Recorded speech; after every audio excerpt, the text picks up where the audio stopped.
Number 7. What is saying this question? Write 3 number whose decimal expansion are non-terminating, non-recurring. Non terminating का मतलब होता है, terminating मतलब कि पॉइंट के बाद भी कटता है तो वो ख़त्म हो जाता है, ठीक है। नॉन टर्मिनेट जो ख़त्म ही नहीं होगा, पॉइंट के बाद चलता ही जाएगा। और नॉन रिक्यूरिंग, रिक्यूरिंग का मतलब होता है रिपीट नहीं करना, कोई भी नंबर रिपीटिंग नहीं होगी। इसका एग्जाम्पल 3 हमको बताना है, चलिए इसको देखते हैं तो ज़्यादा समझ में आएगा। सबसे पहले तो हो जाएगा ये पाई, और प्राइम नंबर का, कोई भी प्राइम नंबर का रूट अगर लगा देते हैं तो वो क्या होता है, नॉन टर्मिनेटिंग, नॉन रिपीटिंग।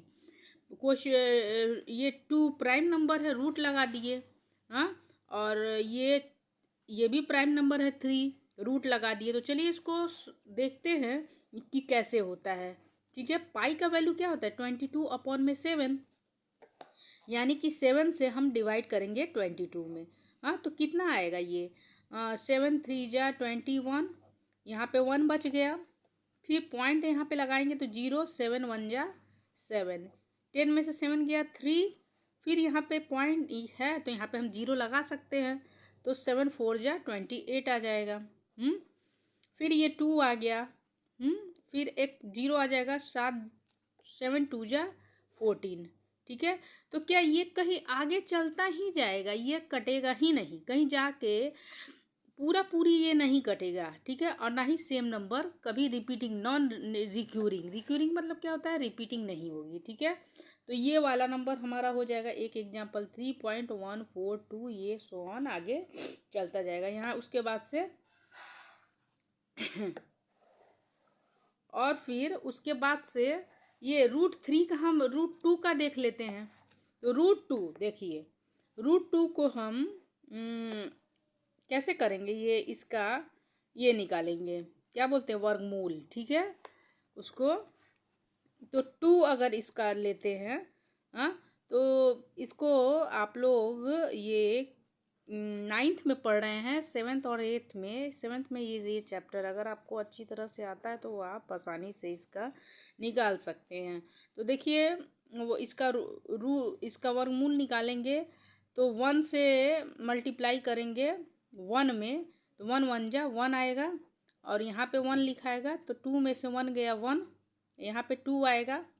अब फिर यहाँ पे देखिए कुछ नहीं है, अब 2 में क्या ऐड करेंगे, कि इसमें यहाँ पे आएगा, ठीक है। तो यहाँ पे अगर पॉइंट देंगे तब ये के 0 आएगा, तो ये 4 से सेम नंबर से मल्टीप्लाई किया जाता है, तो 4 4 जा 6, ये क्या हो जाए 24 4 जा के तो 96 होता है, यहाँ पे 4 हो गया, तो ये ऐड करते हैं, यहाँ पे एडिंग होगा, तो यहाँ पे 4 हो जाएगा। इसी तरह आप डिवाइड देंगे ना, तो √2 का होगा 1.414, ये वर्गमूल, ये सो ऑन आता ही जाएगा, ख़त्म ही नहीं होगा।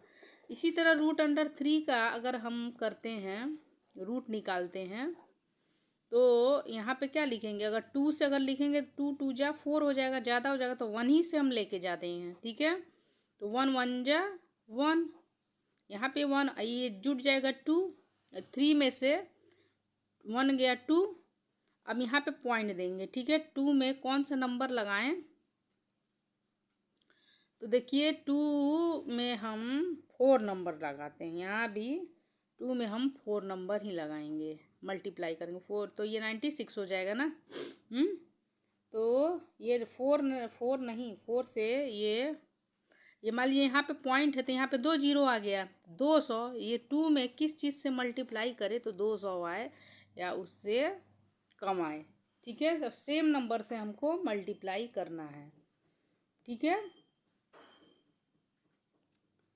तो ये √3 का हमारा कितना हो जाएगा, 7 से मल्टीप्लाई करेंगे, ठीक है। 7 से 7 7 जा 49, कैरी ओवर 4, और 7 2 जा 14 14, और 4 18, ये हो जाएगा 7 189 हो जाएगा। और यहाँ पे कितना बचा, 11, 200 में से 189 घटाएंगे तो 11 बच जाएगा। यहाँ पे 7 7 से मल्टीप्लाई किए, यहाँ पे, तो ये प्लस से यहाँ पे प्लस होता है, तो 7 7 14 और ये 2 1 3 34। अब यहाँ पे 2 जीरो और लगा देंगे। तो अब देखिए 34 में कितना से सेम नंबर से मल्टीप्लाई करेंगे, यानी कि 3 से अगर 4 से मल्टीप्लाई करेंगे तो ज़्यादा हो जाएगा। 3 से 3 3 जा, ये 3 3 जा 9 और 3 4 जा 21, कैरी ओवर 1 और 3 3 जा 9 एक 10। ठीक है, तो 3 से मल्टीप्लाई करेंगे, यहाँ पे 3 लिख देंगे और यहाँ पे 3 से मल्टीप्लाई ऊपर नीचे हो जाएगा, ये प्लस हो जाएगा। यहाँ पे जो मल्टीप्लाई होगा यहाँ पे लेंगे 1029। क्लियर आ रहा है कि नहीं? 1029।